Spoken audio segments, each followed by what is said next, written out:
வெலிகம லசந்த அவர்கள் சுட்டு படுகொலை செய்யப்பட்டதன் பின்னராக அடுத்ததாக கொலை செய்யப்பட இருப்பவர் இவர்தான் என்பதாக தமிழர் ஒருவரின் பெயர், அவர் எங்கே இருக்கிறார், அவர் என்ன செய்து கொண்டிருக்கிறார் என்பது தொடர்பிலான முழு விடயங்களும் அம்பலமாகி இருக்கிறது. வெலிகம லசந்த அவர்களுடைய சாரதியாக கூறப்படுகின்ற இந்த தமிழர் கொலை செய்யப்பட போகிறார் என்று பொதுவழியில் கூறப்படுவதற்கான காரணங்கள் என்ன? பாதாள உலகக்குழு உறுப்பினர்களான கரகட்டா, வெலிகம ருவான், வெலிகம லசந்த அவர்கள் ஒன்றாக நண்பர்களாக இருந்தும் இவர்களுக்கிடையில் முறிவு ஏற்பட்டு இவர் சுட்டுப்படுகொலை செய்யப்பட்டதற்கான காரணங்கள் என்ன? கடந்த 22ஆம் திகதி லசந்த அவர்கள் சுட்டு படுகொலை செய்யப்படுகிறார்.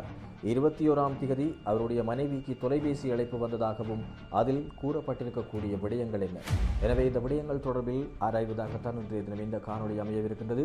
எங்களுடைய சேனலுக்கு புதிதாக வருகின்றவர்கள் இன்னும் சப்ஸ்கிரைப் செய்யாமல் காணொலிகளை பார்த்து கொண்டிருக்கிறீர்கள் என்று சொல்லி சொன்னால் மறக்காமல் சப்ஸ்கிரைப் செய்து உங்களுடைய தொடர்ச்சியான ஆதரவுகளையும் தாருங்கள்.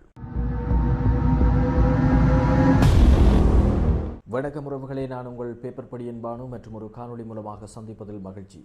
அதன்படி உங்களுக்கு தெரியும், அண்மையில் கடந்த 22ஆம் திகதி ஒட்டுமொத்த இலங்கையை முழுக்கிய ஒரு கொலை சம்பவமாக பதிவாகி இருந்தது.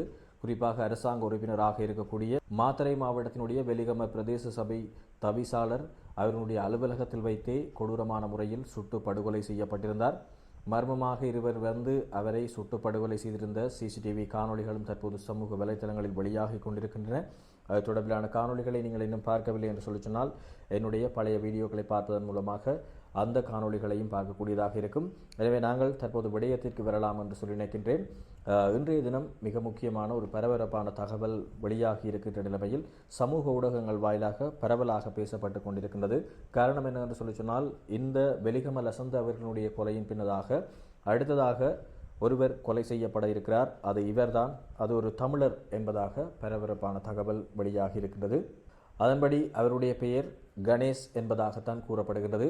இவருக்கும் கொல்லப்பட்ட வெலிகம லசந்த அவர்களுக்கும் என்ன தொடர்பு இருக்கின்றது என்று சொல்லி சொன்னால், வெலிகம லசந்த அவர்களினுடைய சாரதியாக செயற்பட்டவர் தான் இந்த கணேஷ் எனப்படுகின்ற தமிழர் ஆவார். உங்களுக்கு தெரியும், ஏற்கனவே இந்த பாதாள குழு உறுப்பினர்களாக இருக்கக்கூடிய கரகட்டா, அதே போல வெலிகம ருவான், அதே போல இந்த சுட்டுப்படுகொலை செய்யப்பட்ட இந்த வெலிகம லசந்த ஆகியோர் ஏற்கனவே ஒரே ஊரை சேர்ந்தவர்கள் என்பதாகவும் அவர்கள் உறவினர்கள் என்பதாகவும் தான் உறுதிப்படுத்தப்பட்ட தகவல்கள் மூலமாக அறிய முடிகின்றது. அந்த அடிப்படையில் இவர்களுடன் நேரடியாக தொடர்புகளை பேணியவர் தான் இந்த கணேஷ் என்பதாகவும் சொல்லப்படுகின்றது. அதோடு கணேஷ் என்பவர் ஏனைய இருவரோடு தொடர்புகளை மேற்கொண்டிருந்தாலும் அவர் வெலிகம லசந்த அவர்களுடன் நெருங்கிய தொடர்பை கொண்ட ஒருவராகத்தான் காணப்படுகின்றார். அந்த அடிப்படையில் இவர்கள் இந்த பாதாள உலக குழு கும்பல் மூலமாக அல்லது போதைப் பொருள் கடத்தல்கள் மூலமாக சேர்க்கப்படுகின்ற தங்களுடைய பணம் முற்றுமுழுதான சொத்துக்கள் தொடர்பில் அநேகமான விடயங்களை இந்த கணேஷ் எனப்படுகின்ற நபரிடம் தான் கொடுத்து வைத்திருப்பதாக சில தகவல்கள் வெளியாகி இருக்கின்றன. எனவே இந்த தகவல்களை தற்போது யார் வெளியிட்டிருக்கிறார் என்று சொல்லி சொன்னால், பிரபல தென்னிலங்கை புலனாய்வு பத்திரிகையாளராக இருக்கக்கூடிய சாலிய டி ரணவக்க என்பவர் சர்வதேச புலனாய்வு தகவல்களை மேற்கோள் காட்டி பகிரங்கமாக இந்த கருத்தினை வெளியிட்டிருக்கிறார். அதன்படி நேற்றைய தினம் யூடியூப் சேனல் ஒன்றில் இடம்பெற்ற கலந்துரையாடலின் போதாகத்தான் பகிரங்கமாக இந்த கருத்தினை வெளியிட்டிருக்கிறார். அதன்படி ஏன் இந்த கணேஷ் அவர்கள் அடுத்ததாக கொலை செய்யப்படவிருக்கிறார் என்பது தொடர்பிலாக அவர் கூறியிருக்கக்கூடிய விடயமானது, நான் ஏற்கனவே கூறியிருந்தேன், அந்த பாதாள உலக குழு உறுப்பினர்கள் இவர்கள் ஒன்றாக இருந்த காலத்தில் சன்ஷைன் சுத்தா எனப்படுகின்ற மற்றொரு பாதாள உலக குழு உறுப்பினருடன் இவர்களுக்கு சில முருகல்கள் ஏற்பட்டதாகவும் அந்த முருகலின் போதாக இந்த கணேஷ் எனப்படுகின்ற இந்த நபர் அந்த சன்ஷைன் சுத்தா எனப்படுகின்ற பாதாள உலக குழு உறுப்பினரை கடுமையாக தாக்கியிருந்ததாகவும் இதன் காரணமாக இவர் சிறைக்கு போய் வெளியே வந்திருந்ததாகவும் கூறப்படுகின்றது. அது மட்டுமல்லாமல் பிரதானமாக கூறப்படக்கூடிய விடயம், உண்மையில் லசந்த அவர்கள் கணேஷ் அவர்களுக்கு சொந்தமாகவே அவருடைய பெயரிலேயே ஹோட்டல் ஒன்றை வாங்கி அவருக்கு பரிசளித்திருந்ததாகவும் சொல்லப்படுகின்றது. இந்த ஒரு காரணத்தை தாண்டி கரகட்டா, அதே போல வெலிகம ருவான், வெலிகம லசந்த ஆகியோர் இந்த போதைப் பொருள் சார்ந்து தங்களுடைய வர்த்தகம் மூலமாக ஈட்டுகின்ற அனைத்து பணத்தையும் கணேஷ் அவர்களிடம்தான் கொடுத்து வைத்திருப்பதாக கூறியிருந்தவர், இந்த பணம் கணேஷ் அவர்களிடம் இருப்பதன் காரணமாக அடுத்ததாக அவர்தான் கொலை செய்யப்படலாம் என்றவாறாக பகிரங்கமாக அந்த கருத்தை வெளியிட்டிருந்தார். அது மட்டுமல்லாமல் உறவினர்களாகவும் அதே போல ஒரே பிரதேசத்தை சேர்ந்தவர்களாகவும் இருக்கக்கூடிய இந்த கரகட்டா, வெலிகம ருவான், அதே போல லசந்த அவர்கள் ஆரம்பத்தில் ஒன்றாக இருந்ததாகவும் இவர்களுக்கு இடையில் ஏன் பிளவு ஏற்பட்டது என்பது தொடர்பிலும் பரபரப்பான கருத்தொன்றினை வெளியிட்டிருந்தார். அதன்படி மிதிகம லசந்த அவர்கள் ஆரம்பத்தில் இந்த போதைப்பொருள் கடத்தல் அதேபோல பாதாள உலக கும்பலுடன் தொடர்புடையதான ஒரு நபராகவே இருந்ததாகவும் நடந்து முடிந்த இந்த பிரதேச சபை தேர்தல் சார்ந்து வெலிகம பிரதேச சபை பிரிவுக்குட்பட்ட பகுதியில் லசந்த அவர்களை தேர்தலில் போட்டியிடுமாறும் அவரை தலைவராக்கும் முயற்சியிலும் கரகட்டாவும் வெலிகம ருவான் தான் அதிகம் ஈடுபட்டதாகவும் தெரிவித்திருந்தார். இவ்வாறாக அவர்கள் ஒன்றாக சேர்ந்து அவரை பிரதேச சபை தேர்தலில் வெற்றியேறவும் வைத்திருந்தார்கள். இருந்தாலும் பின்னை நாட்களில் லசந்த அவர்கள் அவர்களிடமிருந்து பல விடயங்களில் ஒதுங்கியிருந்தார் என்பதாகவும் கூறியிருந்தார். இதன் காரணமாக அவர்களுக்கிடையில் சில முரண்பாடுகள் சில பிணக்குகள் ஏற்பட்டுள்ளதாகவும் தெரிய வருகின்றது. மேலும் லசந்த அவர்கள் மாணிக்கக்கல் தோண்டும் தொழிலிலும் ஈடுபட்டு வந்ததாக குறிப்பிட்டிருந்தார். அத்தோடு கெக்குனுதுரோ இந்திக்க என்பவருக்கு மிதிகம லசவை கொலை செய்வதற்கான ஒப்பந்தம் வழங்கப்பட்டிருக்கின்றது. அவர் தற்போது வெளிநாட்டில் வசித்து வருவதாகவும் மிதிகம ருவானின் நண்பர் எனவும் தெரிய வந்திருக்கிறது.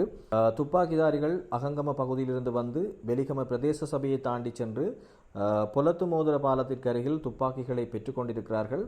குறித்த பகுதியில் சிசிடிவி கேமராக்கள் இருக்கவில்லை. துப்பாக்கி சூட்டிற்காக ரிவால்வர் வகையான துப்பாக்கி பயன்படுத்தப்பட்டிருக்கிறது. துப்பாக்கிதாரி நன்றாக பயிற்சி பெற்ற ஒருவராக இருக்கிறார். இந்த நிலையில் துப்பாக்கிதாரியின் கை விரல்களில் பிளாஸ்டர் ஒட்டப்பட்டிருந்தது. எவரேனும் அவரின் கையை பிடித்தால் கைரேகை அடையாளம் தெரியாமல் இருப்பதற்காகவே இவ்வாறு கைவிரல்களில் பிளாஸ்டர்கள் ஒட்டப்பட்டுள்ளதாகவும் தெரிவித்திருந்தார். இந்த நிலைமையில் மிதிகம ருவானின் ஆயுதங்களை காட்டிக் கொடுத்தது மிதிகம லசா என்கின்ற சந்தேகத்தால் தான் லசா அவர்கள் சுட்டு படுகொலை செய்யப்பட்டிருக்கலாம் என்பதாக தற்போது இந்த புலனாய்வு பத்திரிகையாளர் பரபரப்பு தகவலையும் வெளியிட்டிருக்கிறார். அது மட்டுமல்லாமல் தற்போது கிடைத்திருக்கக்கூடிய மிக முக்கியமான செய்தி என்னவென்று சொல்லி சொன்னால், கடந்த 22ஆம் தேதி மிதிகம லசா அவர்கள் படுகொலை செய்யப்பட்டிருந்தார். அதற்கு முன்பதாக 21ஆம் தேதி அவருடைய மனைவிக்கு ஒரு தொலைபேசி அழைப்பு வந்ததாகவும் அந்த தொலைபேசி அழைப்பின் வாயிலாக இவ்வாறு அவர் கொலை செய்யப்பட இருக்கிறார் என்பது தொடர்பிலான விடயம் அதில் குறிப்பிடப்பட்டிருந்ததாகவும் இதன் காரணமாக அவருடைய மனைவி பயத்தில் அவரை வீட்டிலிருந்து வெளியே செல்ல வேண்டாம் என்பதாக பணித்திருந்ததாகவும் தெரிய வருகின்றது. பின்னர் மனம் மாறிய லசா அவர்கள் தன்னுடைய சாரதியுடன் கப்ரக வாகனத்தில் வளமையாக செல்கின்ற பாதையில் செல்லாமல் வேறொரு பாதையினூடாக தன்னுடைய அலுவலகத்திற்கு சென்றிருக்கிறார். அதன் பின்னராகவே அவர் சுட்டு படுகொலை செய்யப்பட்டிருக்கிறார். அத்தோடு லசந்த விக்ரமசிங்க அதாவது லசா அவர்களுக்கு இந்தியாவிலிருந்து சில தொலைபேசி அழைப்புகள் வந்ததாகவும் அதற்கு அவர் பதிலளிக்கவில்லை என்பதாகவும் தற்போது சில உறுதிப்படுத்தப்பட்ட தகவல்களும் வெளியாகி இருக்கின்றன. இவ்வாறாகத்தான் தற்போது பல பரபரப்பான தகவல்களை இந்த தென்னிலங்கையைச் சேர்ந்த புலனாய்வு பத்திரிகையாளர் பரபரப்பு தகவல்களை வெளியிட்டிருக்கின்ற நிலைமையில் பல விடயங்களும் வெளிச்சத்திற்கு வந்திருக்கின்றன.